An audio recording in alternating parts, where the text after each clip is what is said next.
Holy smokes. Like, thank God for the conversation I just had. And I hope it brings you as much energy and faith in people and faith in Gen Z millennials and motivation that it brought me. So my guest today is Amanda Litman. She is the co-founder of Run for Something, a boot camp container for young people who want to run for office.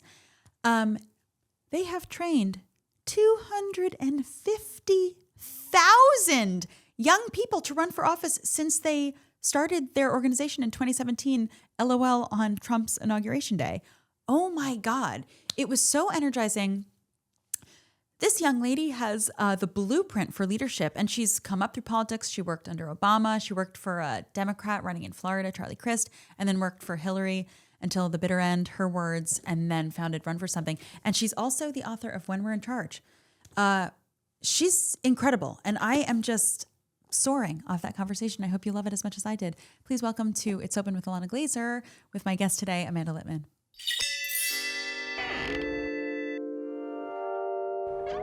Amanda Litman, thank you so much for joining me today. Thanks for having me, Ilana. Tell us what Run for Something is. So Run for Something was born of the ashes of the 2016 election. We launched on Trump's first inauguration day, thinking it would be really small.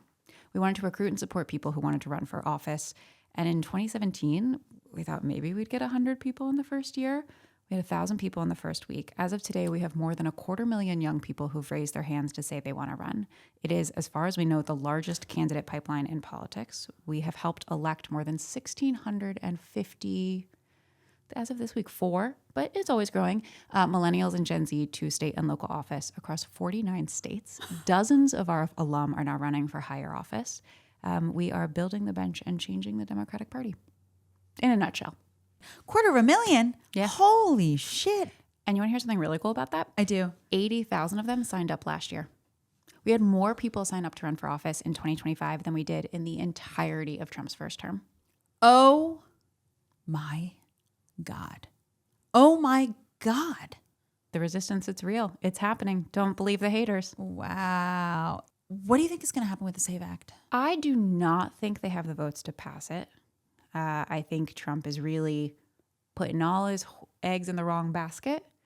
I do think it is politically quite stupid of them if they try and pass it. Not the least of which is it will really make it harder for their voters to show up to the polls. Like it's bad morally. It's also bad politically. But I don't think it's going to pass. Okay. Does that make you feel better?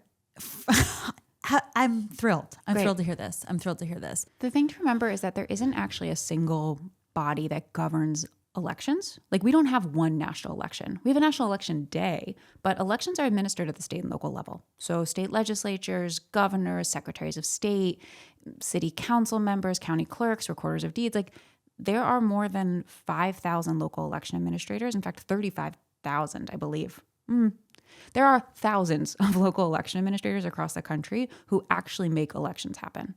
Like there isn't even a law you could feasibly pass or an executive order that you could realistically do that wouldn't then immediately face problems with the courts or with challenges around federalism because there isn't a national body that administers elections. But isn't they trying to federalize it? Yeah, but they don't have the method to yet. There's no mechanism. There's no mechanism. Like if you start to ask, okay, that's what they want to do. How do they actually do it? It's sort of like, that meme, like step 1, do something, step 2, question mark, step 3, profit. They don't have a step 2 here, which makes me feel at least a little bit better. Okay. Well, then my question was going to be, what do you think about the midterms? But if the SAVE Act doesn't pass, then I think what you think about the midterms is that we're going to have some fun wins. I think that the opportunities are really, really big. Like I think the special elections and the 2025 off-year cycles in Virginia, in New Jersey, in New York were so good and showed us that we can win in long shot places. Okay, we're talking hope now. Okay, let's fucking dive into it because the Marjorie Taylor Greene filling her seat was such a fun, is such a great. Give me some examples of how hard we've swung. So Taylor Ramett, who's a Run for Something candidate who was running in a state Senate race in Texas. He was able to flip a seat that Trump had won by, I believe, 17 points against a Republican opponent who outspent him $1 million to $400,000, more, $2 million to $400,000. Taylor was a union leader, a veteran, a machinist, who who like really understood the community, talked about affordability, swung that district. Unbelievable margin of victory. 2 days ago, just this week, Emily Gregory, another Run for Something candidate, flipped the district that includes Mar-a-Lago. Trump voted for her by mail, or voted against her by mail, and endorsed her opponent. Trump is now represented by a Democrat in the Florida State House. The symbolism is just like too loud. Okay, so that's really exciting. And Marjorie Taylor Greene to fill her seat. Did you watch that race? I wasn't paying that close attention here. Okay, so there was like a Democrat who the seat was flipped. The district was swung by 37 points. That sounds right. We have seen this. The average swing has been, I think, 13 or 14 points, which means, one, the Republican gerrymandering that they tried to push through that diluted the power of a bunch of those districts. You know, if you take a bunch of R plus 20 districts and you spread them out to make more R plus 10, all of a sudden you've created more battlegrounds. I'm confused. Help me. You've got 10 districts. Half are R plus 20, half are D plus 10. Let's say half are R plus 20, Republican plus 20, half are Democrat plus 10. And in order to make more overall that are Republican, you dilute a bunch of those Democratic districts to make them like R plus, I don't know if the math here worked, but like R plus 8. So then you make 9 R plus 8 districts and 1 D plus 50. Okay. Now all your R plus 8 districts are on the map because a swing of 13 or 14 points wipes them all out. They've diluted their own power by gerrymandering. Yeah, you might call it a dummy mander is what people are calling it. Wow. Especially in Texas, where we've seen some of the swings among Latino voters, both in the primaries around Talarico and in the special elections over the last year. Like, there is real opportunity in lots and lots of places. Holy shit. Can you like explain what it means to LOL run for something, but join run for something as a candidate needing, as somebody who thinks, okay, if I had a toolbox, I could run for office. I could run for something. What does it look like to join your boot camp? So you sign up at runforwhat.net and you can look up what office might be available for you to run for. I am so slow. You sign up for runforwhat.net and you're like, what could I even run for? You can look up at your address. You know, I live at 123 Main Street. Wow. I could run for city council. I could run for state ledge. I could run for school board. Amanda, I'm going to Jewish mommy you. We're both Jewish mommies. I'm going to Jewish mommy you the whole time. This is fucking brilliant. Thanks. This is fucking brilliant. Okay. And you're like, I could run for this. I could run for that. Okay, copy that. So we get all the information to you. You then get invited to join the Run for Something community, which is a free online space with thousands of people in it. And it includes 2 different tracks of training. Again, all free. You can do it on your own time. One is for if I want to run now-ish. One is if I'm thinking like a little further down the road. We call that our future leaders. Slightly different curriculum. One for like writing a campaign plan, preparing a budget, thinking about your campaign message. And the other for how do I get involved more in my community? How do I establish my profile? How do I start to map out the relationships? You can talk to other candidates. You can talk to other people in the pipeline. You can talk to some of our alums, so people who've ran and won or ran and lost and have wisdom. You can also join one of our monthly calls we have where we talk through all the basic questions every first-time candidate has. How do I raise money? What if I win? What if I lose? What about security? How do I get access to the voter file? What is the voter file? What is the voter file? It's a list of all the voters in your area. It's very straightforward. But that tells you who you need to talk to. As you go through the campaign process and think about standing up your campaign, we have more programming, more resources for you. Again, 100% free, available to you on your own time. We'll also start sending you emails and texts inviting you to trainings that either we are doing or our partners are doing. You might get invited to special calls just for parents running for office or Black women or people in rural communities. We're going to make sure that you have every possible support system you need. Then, once you file to get on the ballot, you apply for our endorsement. This is where shit gets real. So we want to see your campaign plan, your budget, your win number. That's where we do a value screen. That's Wait. Win number? So how many voters do you need to show up to you to win? Value screen? That's where we look at, like, are you pro-choice? Are you pro-equality? Are you pro-tolerance? Are you pro-reducing gun violence? Are you pro-climate change is real and we have a responsibility to do something about it? Okay, and let me just step back 1 second. So this is a nonpartisan. So up until now, it's nonpartisan or bipartisan. Once we hit endorsements, that's where we get really political. And I will say that we have a very tight on values, flexible on policy mentality. 1 second. I'm you're blown right past me. I'm just 1 second. So it's nonpartisan, but is Run for Something, a nonpartisan org, or is it C3 and C4? So we have a C3, a C4, and then we have a non-federal PAC that allows us to work with people from all the way through to like, maybe I might want to run someday, to in elections now, and then again afterwards. Okay. So you can cover all the bases. We can hold people's hand through the process through different entities in a way that is fully legally compliant. Copy that. So, okay, then shit gets real, because you're like, we may not endorse you. Just because you came through our training doesn't mean we're going to endorse you. We're going to endorse you. What are your values? And, you know, this is why the party question came up. You're like, you know, just as myself being in this work for 10 years, I'm like, you know, I've done very partisan work, cheat sheets for the voting booth, but for Dems and progressives within the Democratic Party. But it's a point at which authoritarianism is trying so hard to flood our zones and really flood the system, such that I'm like, you know, at times I don't even necessarily feel represented by the Democratic Party. Nonpartisan campaigns and ways that I'm organizing are appealing to me more. So you're saying pro issues, pro climate, Pro values. pro values. And like, I think that's really important to hold true, because we work in all 50 states in all different kinds of races. So the way that you talk about, say, being pro-gun safety for a New York City council race is going to be very different than as you talk about it for an Anchorage school board or Iowa City state legislature or Oklahoma City.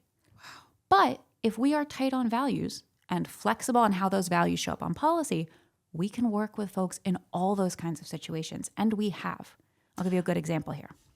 In November 2025, on the same election day, we helped win a seat on the Atlanta City Council with Kelsey Bond, a DSA-affiliated candidate. Democratic Socialist affiliated candidate. A renter, tenant organizer, uses they, them pronouns, was running particularly on making Atlanta more of a green place, better transit, better place for workers. Incredible young leader. Same night, we also helped elect Andrew Harbaugh. Andrew Harbaugh is a former Republican who left the party after January 6th. He's a sports journalist, so he was in it for Trump won. Left the party after January 6th, became a Democrat, in part because he has two kids in the public school system, one of whom is special needs, and he had started seeing how the public school system was either failing to support his kid or rising to the occasion in equal measure, but needed more. The Department of Education cuts really affected his family. So he decided to run for Clarion Borough Council, which is like a local office in this county in very rural Pennsylvania. This is a county that Trump won 70-30. Andrew flipped the seat. Oh my God. Cool as hell. And that's what I am so excited about, among many things, for the 2026 midterm, is because at the end of this year, the party is going to look different. The people who define it and who shape what it sounds like, what it means, what it feels to be a Democrat in the United States this year are going to be different. Incredible. I am so like relieved and inspired and excited. Amazing. It's good. Like, you know, it feels, it's interesting. You're like straddling progressive grassroots organizing and the institution of Democrats. But I have been one of the most vocal people in the Democratic Party calling for every Democrat over the age of 70 to make this their last term. And I mean all of them. How do you call that out? I wrote an op-ed in the Daily Beast about February of last year. I have been on news shows. I've been out and about. I've been forcing it in conversations with some of these elected officials. It's uncomfortable. And also, this moment, this crisis we're in is too urgent to care about hurting some people's feelings. Yeah. Let's talk more about this. So are people like, it's ageist? Which like, maybe. But also, it is not like there isn't an incredible bench of leaders ready to rise. That's right. We are seeing this in the states where senators and mostly senators are stepping down. You're seeing incredibly interesting new leaders step up. The problem here in a lot of these states is that the institutions and the old guard protect themselves. No one else is going to have a conversation about why they need to leave. We have to do it publicly. We have to do it aggressively. And we have to do it in a way that creates space for when they do leave, we celebrate them. Thank goodness for these leaders who are stepping aside and understanding that they are putting party and country above their own egos. Holy shit. It's also just like peak boomer. It's so boomer. Okay, I have a couple like offshoot questions off that. So first of all, has anybody stepped down because of your pressure? We have definitely seen leaders step down over the last year, at least a half dozen or so. And I will say that the conversation has gone from you ageist monster to, yeah, everyone needs to be talking about this. Like, I just saw this morning, Jamel Bowie, incredible columnist in the New York Times, had an 8-minute video about ending the gerontocracy in the Democratic Party. Incredible. It has moved from thing that I got yelled at online about posting to thing we're talking about in the New York Times. Hi, jumping into our regularly scheduled programming to share a little story. So I've always loved these boots, the 50-50 boot in black. And I remember coming to New York City 20 years ago. I was age 18. And you know, I was a scrappy little bish running around the city trying to be a student and make comedy every night. And I would see these women walking around New York City with the 50-50 damn boot and think they looked so polished, so, put together, yet flirty and sexy. And I thought, I'm not sophisticated enough to wear these. And guys, truth be told, I was not. I would have gotten them soaked in the rain, stained or stretched out for sure. 20 years later, age 38, I can actually wear these gorgeous, comfortable New York ass staples. And now you can too, more affordably. You just text Ilana to 60692 for 20% off. 20% off is crazy. I freaking love the people at Stuart Weitzman for offering this because I get to offer you 20% off. It's fucking crazy. That's a fifth. I don't know if you do math, but I can. So text Ilana to 60692. Listen, we're subject to terms and conditions. Message and data rates may apply. But you get 20% off anything on the Stuart Weitzman website, as well as a little Ilana and Stuart Weitzman edit I put together for you. You know these 50-50 boots are on there along with many more. It was hard for me to narrow it down. So listen, enjoy your discount and the rest of the episode of It's Open with Ilana Glazer. The springtime thaw is finally here. Thank you, sweet planet Earth, for the flowers which are blooming, the days which are longer. I'm able to say yes to more things and plans because I'm less sad. Because I'm also figuring out that the more I exercise, the happier I am. Did you know? Duh. So this is when I turn to Bombas sports socks, which are super comfortable and designed with sports-specific tech in mind for running, cycling, yoga, hiking, you name it. Me, I'm into weightlifting right now and walking. Walking in nature, I guess, is hiking. So hiking as well. I love the texture of Bombas, the ratio of cotton to whatever makes it stretchy. And the fit is good. It's all, on my foot. And whether I'm wearing like real ass gym shoes or like cute sneaks, but to work out, these make me feel like I'm an athlete. And they're keeping me from getting athlete's foot. So head over to bombas.com/Ilana and use the code Ilana for 20% off your first purchase. That's bombas.com, bombas.com/Ilana, ILANA. And then use the code Ilana, ILANA, for 20% off your first purchase. I'm loving 20% off. As frustrated as I am with the Democratic Party, I almost think it's like a right-wing talking point to make us infight. Yeah. Whereas I'm like, but these people who are elected, yeah, I don't like a lot of them, but a lot of them are killing themselves to keep democracy having a pulse while it's being strangled, literally fucking strangled. But it's just because you turn it into action. I think you cannot like the Democratic Party. I often don't like being a professional Democrat. Like, it's not that fun. But I know that what we are doing, if we do this right, if we do this for long enough, it will change what it means to be a Democrat. And right now, that's the most powerful tool we have. Like, we need a real opposition party. That's right. We need a real party that has a vision for what could be possible, that has ambitions and ideas and energy.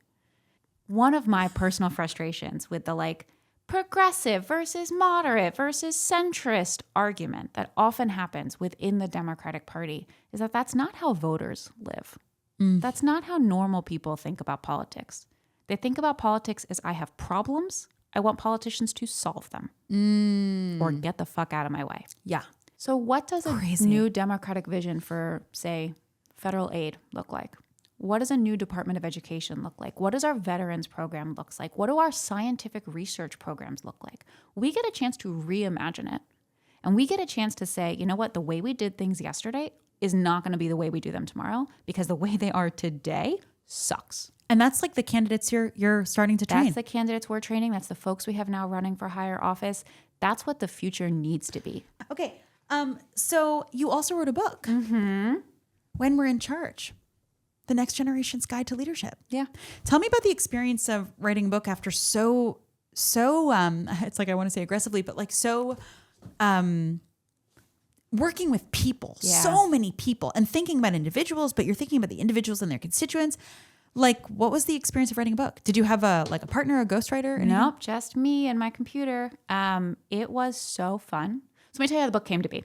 So in 2022, I started hearing from reporters who were like, hey, it seems like a lot of the millennial candidates you've worked with are making headlines.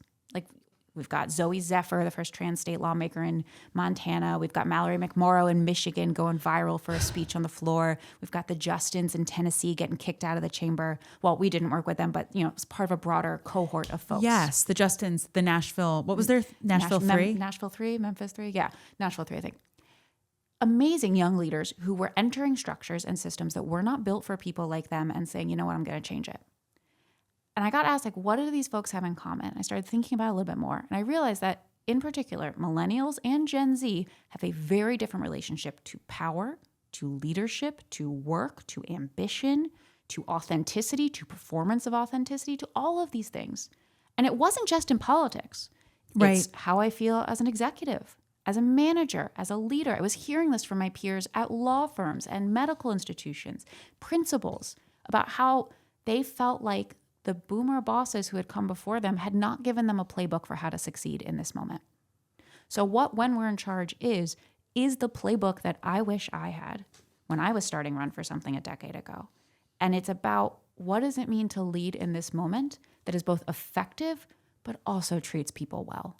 Because I reject the premise that you have to be an asshole to be a good boss. That's right. I talked with more than 130 leaders, you included, for this book, to really understand, like, what does it mean to be an authentic leader in this moment? And why is this idea that you should bring your full self to work with you really setting people up to fail? Because work is not the right container for your full self. How do you perform, and it is a performance, responsible authenticity in a way that serves your team, your end goal, and your mental health? Oh, Amanda Litman. All at the same. It's so hard. Amanda Litman. Incredible. So you liked writing that so much that you are writing another project right now. I'm trying. This is my 2026 New Year's resolution. I like to set ambitious resolutions. Last year was have people over for dinner every Saturday. We can talk about. But this year is write a romance novel, because I'm afraid that I can't write fiction. So I like to do things I'm afraid of, because I should prove myself wrong. So I'm trying to write a romance novel. Cool. I'm like 20,000 words in. It's not bad. I don't know. 20,000 words. Something is better than nothing. How much is that of a... I think a romance novel needs to be like 70 or 80,000. Wow. So it's like You're getting there. Do you know the whole... Stand. What? Starts with a one night stand, as all good romance novels should. I'm in. Do you know the whole plot? I have a vague idea of where it's going. I know where it ends. And the nice thing about genre is, like, you know the beats. And I'm a big romance reader. So, like, I've really sunk my brain into what the structure should be. Do you... Okay, I recently learned about fairy smut. Oh, yeah. Are you into it? I've read all of Sarah J. Maas's full oeuvre. I've read Fourth Is this Wing. fairy smut? Fairy smut. Court of Thorn and Roses is like the big one. Court of Thorn and Roses. Yes. I saw that with 2 other books on the subway, and I was like, what the heck is that? If you ever just need to turn your brain off and then on, it'll do it. Cool. Yeah. 5 books. Read the first 2 and then decide how you feel. Oh my God. I'm so curious. I'm fairy smut curious. That's a really good place to be in. So you mentioned setting up, having a goal of having people over every Saturday night. So you're a Jew, like me. We're Jewish women. You and me, just sitting here, Jewish women. How do you feel that your Jewish identity has played into your, hunger and thirst for political progress? It's such a good question. I think for me, foundational to Judaism is that you take steps to make the world a better place. I also think a lot about how I had a rabbi once when I was in high school who came to a class that I was in and said, you think the symbol of Judaism is the Star of David. It's not. The symbol of Judaism is a question mark. Ooh. It's our job as a people is to question. Ooh. To question each other, to question the people in power, to question why and how, and to really understand that it is not a sin, it is not a problem, it is not dangerous to ask. And when I think about what I do now is to like, why do we do it this way? Why are the people in power the people in power? Yeah. What if different? What if better? Yeah. And like, that's a very Jewish thing to do, I think. Yeah. Let's talk about, we were just chatting the other day about enjoying Zohran's policies. Let's do it. Mayor Mamdani Mamdanistan. Universal childcare, universal 2K, pre-K. We're loving it. Can I tell you something really embarrassing? The press conference where he announced that made me cry. Oh, that's not embarrassing. That fully resonates with me. I'm like makes me emotional. Like to see an elected official that you help elect, then one, keep a promise, and two, do something that I know will change lives and transform this city. It is like restoring faith in a system that I have often felt is so broken. And I have my daughter's in 3K now. She's in a free 3K program. It has transformed our financial circumstances in like a very meaningful way. And to watch him do that, like within the first couple weeks of his administration, it was like, oh, right, this is why I do elections. This is why I don't do it to win, although winning is fun. I do it because when you win, if you do it right, you can govern and you can transform places. Like, yeah, we elect someone to, pass childcare, and then he does it. And then maybe I have to have another kid now. Like that's a real question that we like now have to grapple with. That you're considering it because it's become affordable. Yeah, because affordability changes my family planning. And our country, while the population rate or the population growth rate is going down, that actually makes a difference here. We can actually grow our population if we're able to afford having kids. And whether or not we decide to have a third kid, it's like so amazing that we can even have the conversation. Because for a long time, I was like, well, we can't afford more daycare for these kids. Wow. Like it is transformative. Wow. That is so exciting. Oh my God. It's just the best. I mean, I'm obsessed with it. I just love it. I love it much more than I thought. It feels so dumb to talk about motherhood because it's so cliche and so stupid and so beautiful. And I just take so much joy in my daughters. The only dumb thing is calling it dumb. It's the fucking best. It's the best. No, it's the fucking best. And I'm not even saying motherhood's the best, but actually taking the joy and pleasure in it is the best. Because, a single friend, her taking joy and pleasure in that is the best. You know what I mean? No, tell me what you love about it. Oh my God. I love watching the baby learn to talk. So my 18-month-old is starting to learn how to speak, and she's learned her sister's name, and the way that she lights up when she sees her sister and just sprints across the room to hug her. The way that they want to read books, the way that they just but like watching her little brain piece things together and experience the world for the first time, watching her like learn how to be a human. Yeah. It is magical. Magic. Fucking magical. I take so much joy in my daughters. I take so much hope from them. I also I just want to eat them. I want to literally put them back into my body. And put them into my body. It's so visceral. Yes, it's insane.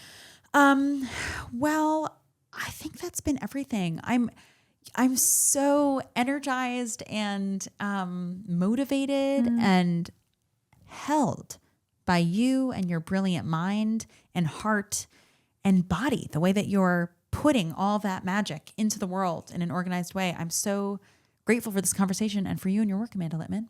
I am grateful for you and everything you have done for Run for Something over the years and for the broader movement. It is so powerful to see people use their platforms for good. And you are so smart about it, which is so rare. So thank you so much. Let's really do a project together after the midterms. I would love that. The gerontocracy thing, it's already cracking me up. Get out! You know what I mean? We're going to create the best nursing home in America.